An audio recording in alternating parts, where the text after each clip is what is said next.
முருகா ஓம் முருகா முத்தமிழிறைவா வடிவேலா சக்தியின் மகனே மால் மருகா சரவண பவனே குருபாலா. திருவாழ்க திருவே துணை, குருவாழ்க குருவே துணை. அன்பர்கள் அனைவருக்கும் ஸ்ரீ விசாஜோதரத்தின் சிவகுருநாதனின் அன்பான இனிய காலை வணக்கங்கள். அன்பர்கள் அனைவருக்கும் வீட்டில் எல்லோரும் எல்லா நாட்களிலும் ஜோதிடம் பார்ப்பதோ ஜாதகம் பார்ப்பதோ கிடையாது. பிரச்சனைகள் வரும்போது மட்டும்தான் ஜாதகம் பார்ப்பதோ அல்லது பிரசனம் பார்ப்பது, குறி கேட்பது போன்ற விஷயங்களில் பொதுவாக அனைவருக்கும் ஆர்வம் ஏற்படும். இருந்தாலும் ஒவ்வொரு வீட்டிலும் ஒவ்வொரு நாளும் ஏதோ ஒரு சுபகாரியங்களுக்காக நல்ல நாள் பார்ப்பது, நல்ல நேரம் குறிப்பது, இல்லை ஒன்றும் இல்லை, ஒரு பேங்க்குக்கு போகிறோம், இல்லை ஒரு முக்கியமான நபரை சந்திக்க போகிறோம் அப்படின்னா ஒரு நல்ல நேரம் பார்க்குறது, இப்படி போன்ற விஷயங்கள்லாம் எல்லோரும் யோசிக்கிறாங்க. அது சில பேர் என்ன செய்வாங்கன்னா, கேலண்டர் இருக்கிற கௌரி நேரம் பார்த்து போவாங்க. கேலண்டரே சில சமயம் நல்ல நேரம்னு போட்டிருக்கும். எல்லாம் பக்கத்தில் யாராவது தெரிஞ்ச ஜோசி இருந்தால் அவங்கள்ட்ட கேட்டு போவாங்க. இருந்தாலும் ஜோதிடம் தெரியாவிட்டாலும் பஞ்சாங்கத்தை படிக்க தெரிந்து கொள்ள வேண்டும். எல்லா அன்பர்களுக்கும் இதை நான் சொல்லிக்கொள்ள விரும்புகிறேன். இதற்கான ஒரு திட்டங்களும் இருக்கிறது, விரைவில் அதை அறிவிப்போம். ஆனால் பஞ்சாங்கம், ஜோதிடம் தெரிந்தோ இல்லையோ பஞ்சாங்கம் தெரியணும், பஞ்சாங்கம் வாசிக்க தெரியணும், பஞ்சாங்கம் தினமும் வாசிக்கணும். ஏன்னு கேட்டிங்கன்னா, தினமும் நவநாயர்களை வணங்கி வாரத்தை, அதாவது கிழமையை சொன்னீங்கன்னா உங்கள் ஆயுள் வளரும்.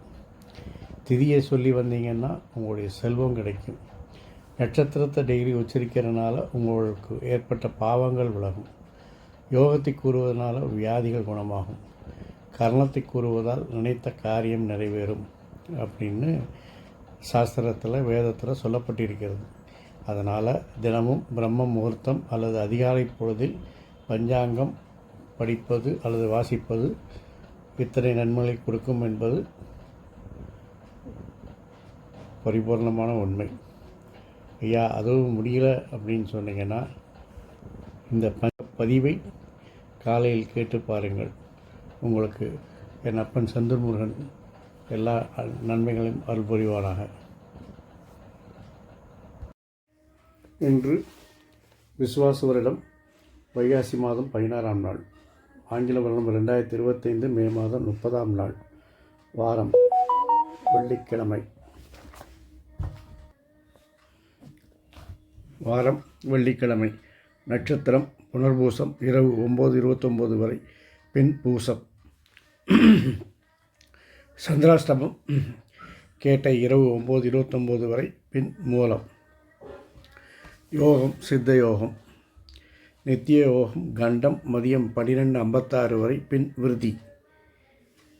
கரணம் வணிசை காலை 10:15 வரை, பின் 10:20 இரவு 9:22 வரை, பின் பவம். திதி வளர்பிறை சதுர்த்தி இரவு 9:12 வரை, பின் பஞ்சமி.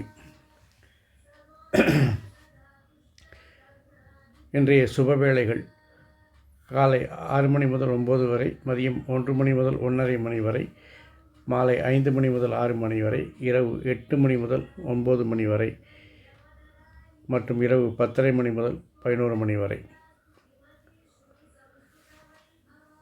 இன்றைய சூரிய உதயம் காலை 6 மணி, சூரிய அஸ்தமனம் மாலை 6 மணி 36 நிமிடம். சவநோக்கு நாள். ராகு காலம் 10:30 மணி முதல் 12 மணி வரை, யமகண்டம் மதியம் 3 மணி முதல் 4:30 மணி வரை, குளிகை காலம் 1:30 மணி முதல் 3 மணி வரை. வாரசூலை மேற்கு. பரிகாரமாக எடுத்துச் செல்ல வேண்டிய பொருள் வெல்லம். இன்றைய ஆலய சிறப்பு வழிபாடுகள்: திருநெல்வேலி ஸ்ரீ நெல்லையப்பருக்கும் ஸ்ரீ காந்திமதி அம்மனுக்கும் தாமிரபரணி ஆற்றில் ஜலத்தில் அபிஷேகம், பின் அலங்கார திருமணஞ்சன சேவை. மிலட்டூர் விநாயகப் பெருமான் வாகனத்தில் புறப்பாடு. திருத்தணி ஸ்ரீ முருகப்பெருமான் கிளி வாகனத்தில் சேவை. ராமேஸ்வரம் ஸ்ரீ பர்வதவர்த்தினி அம்மன் நவசக்தி மண்டபத்தில் எழுந்தருதல். இன்றைய விரதாதி விசேஷங்கள்: வளர்பிறை சதுர்த்தி, கரிநாள். இன்று செய்வதற்கு ஏற்ற வேலைகள்: உயர் பதவி ஏற்பது என்பதற்கு ஏற்ற நாள். வியாபாரம் வணிகத்திற்கு உகந்த நாள். விஐபிகளை சந்திக்கவும் இன்றைக்கு ஏற்ற நாள். புதிய ஆடைகளை அணிவதற்கும் இன்று உகந்த நாள். இந்த நாள் இனிதாய் அமைவது போல் எல்லா நாட்களும் இனிதாய் அமைய என் அப்பன் செந்தூர் முருகன் உங்களுக்கு அருள் புரிவதோடு ஆயுள், ஆரோக்கியம், அமைதி, சந்தோஷம், ஐஸ்வர்யம் போன்ற எல்லா செல்வங்களையும் தந்து காத்தருள்வானாக. வாழ்க வளமுடன், வளர்க சுகமுடன். அறம் செய்வோம், கர்மத்தின் வழி குறைப்போம், எங்கும் மங்களம் உண்டாகட்டும். முருகா சரணம், கந்தா சரணம். இதுபோல் இன்னொரு பதிவில் உங்களை சந்திக்கும் வரை உங்களிடமிருந்து தற்காலிகமாக விடைபெறுவது ஸ்ரீ விசாக ஜோதிடத்தின் சிவகுருநாதன். நன்றி, வணக்கம்.